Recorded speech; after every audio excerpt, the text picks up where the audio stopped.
Welcome back. In this week's About Your Retirement with Jim McWhirter, a viewer asked, Jim, our mother still remains at home alone, and we cannot quit thinking about how bad the winter weather was this time last year.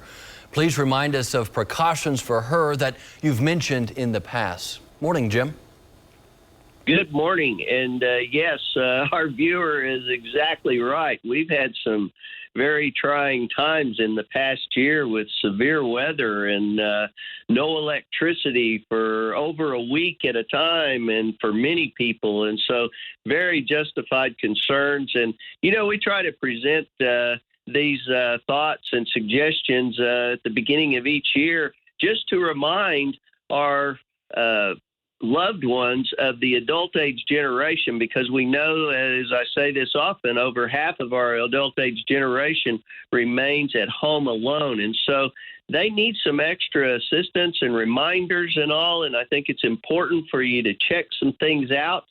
And so we've got a few things here that we want to suggest that become very important just to help in an emergency situation until, you know, you could get somebody to a safer place if they're without their power and their heat and all this time of year. So the first suggestion that we always remind people is to have several flashlights with fresh batteries in them. And you need a flashlight in each of the main rooms where mom or dad stays, the bedroom, the living room, the kitchen, the bathroom, so that no matter if and when the power goes off, they've got access to some light to see around. We want to risk falls.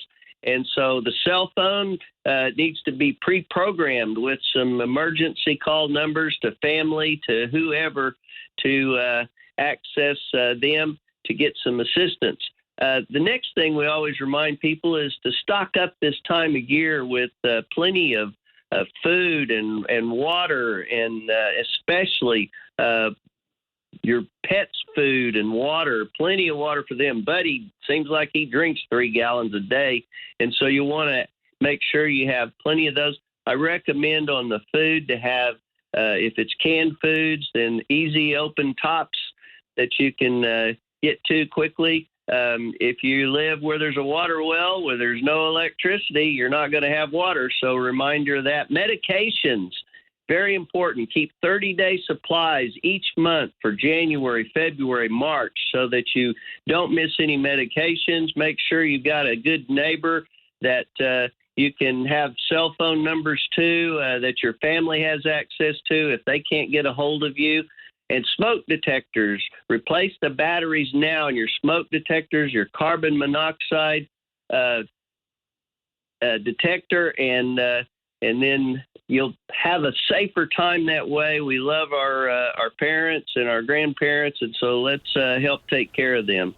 Great advice as always, Jim. Thanks so much. And don't forget, you can get more retirement advice on Jim's other show. Watch Baby Boomers in Action every weekend on News 9 and News 9 Plus. And for more information, visit news9.com/retirement.